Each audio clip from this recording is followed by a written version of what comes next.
Today we have a special opportunity to speak with His Excellency Ambassador of Slovenia to Turkey, Dr. Milan Jazbec, and we are very grateful to have this chance to ask a few questions. Yeah, fine, thanks. You know, the pleasure is also mine, you can guess, no? Thank you very much. Our first question is cultural diplomacy really strongly connected to peace building and conflict resolution?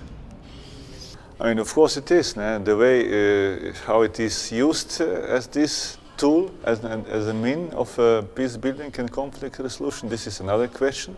This is already a political question, but of course I'm sure that culture as a universal concept, as a very archaic but also very current concept, is closely linked to this. I would not imagine any peace building and conflict resolution result, serious approach, without using at least an element of a culture.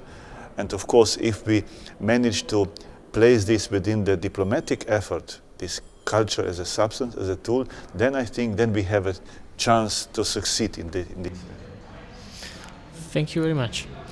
The other connecting question is it also possible to use cultural diplomacy in a negative way? Because of course, first of all, we think of it as a tool for, as we mentioned, peace building, to solve conflicts and so on, but sometimes some states or some societies or maybe representatives, they try to show the divisions between the cultures. Yeah. I mean, basically, that's it, what you say, but I will not then name this diplomacy. You know?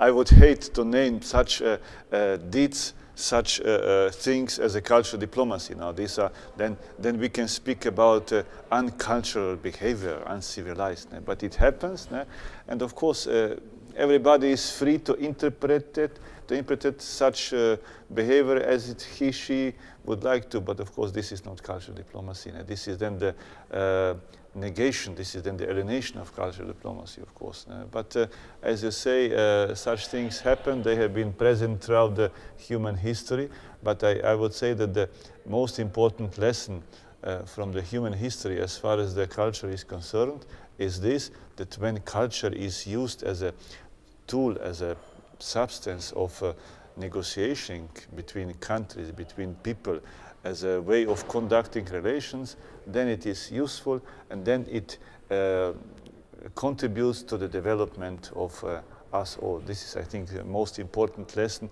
also for today's international community, which is so complex, which is so intertwined, which is so interdependent.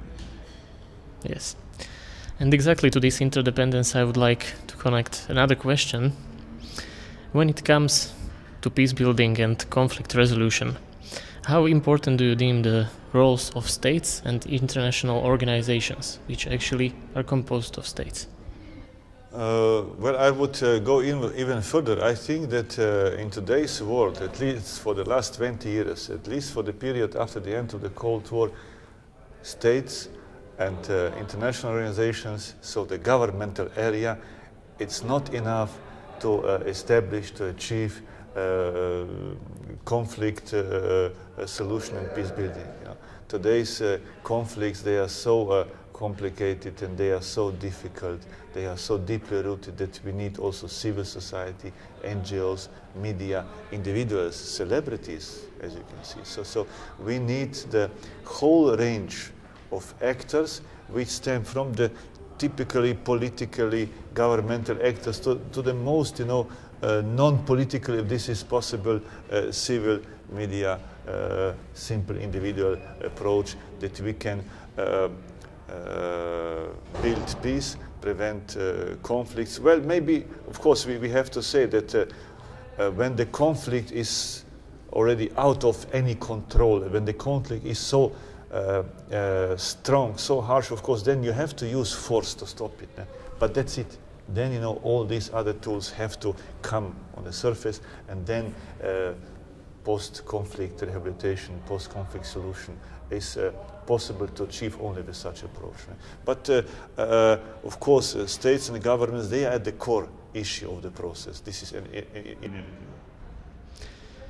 Of course, and now a little bit more particular question for Slovenia. what can be the role of country relatively small as Slovenia in the field of conflict resolution and peace building? Well, let me answer that way for the beginning. Just more or less the same as of Slovakia, for example. Just, but of course, at the same time, also as of the country like Turkey or something. So I want to say that each country has its own experience, its own contribution to the peace building, to the conflict solution, and there are so many different cases, so many, the variety of such of the cases is so big that each experience counts. Each experience counts, and if we learn from these experiences, and if we adapt from a concrete experience to the concrete situation, then we can achieve, then we have a good chances to achieve solution.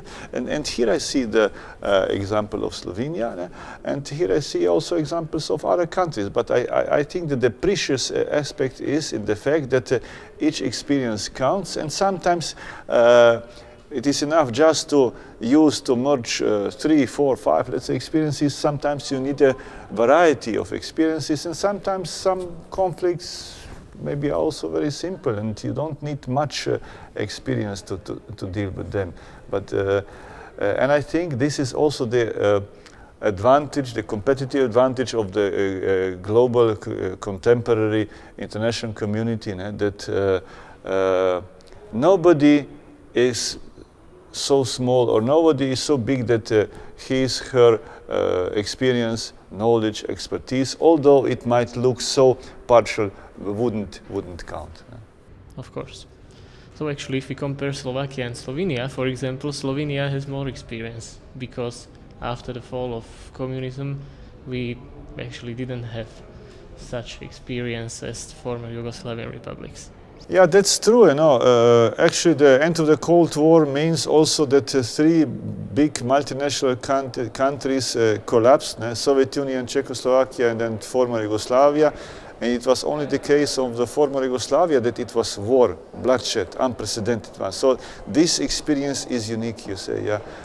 And hopefully, such experiences can prevent conflicts and wars and similar cases. Okay, now we would like to turn our topic a little bit more to Turkey, because our conference takes place in Turkey, and we would like to ask, since also you mentioned during your speech that 2009 it was year of Turkey in France, Istanbul next year became European capital of culture, and so on, there is strong presence of Turkish diaspora in Germany. Is cultural diplomacy of Turkey helping the accession into the European Union, or is it sufficient? I think it is helping, of course. But actually, I'm sure that it helps. For example, you know, on the very day when I came to Turkey, it was Thursday, the 2nd of September 2010.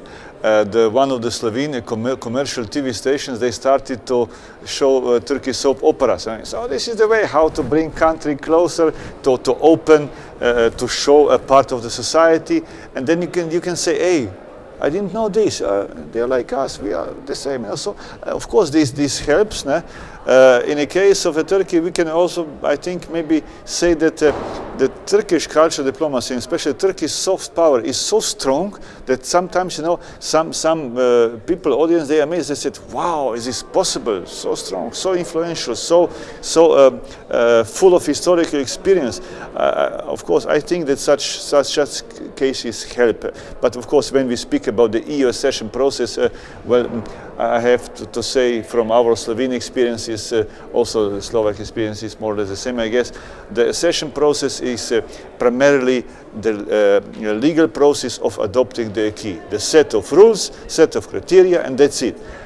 But of course, when some political aspects are mixed in and some other aspects, then things could be complicated or not understood that clearly. But especially other aspects like culture, like knowledge, like science, this helps to bring this dry legal aspect and set of criteria as a key is to life more efficient, with more maybe enthusiasm and with a more long-term effect. And here I see also this cultural aspect as one very important.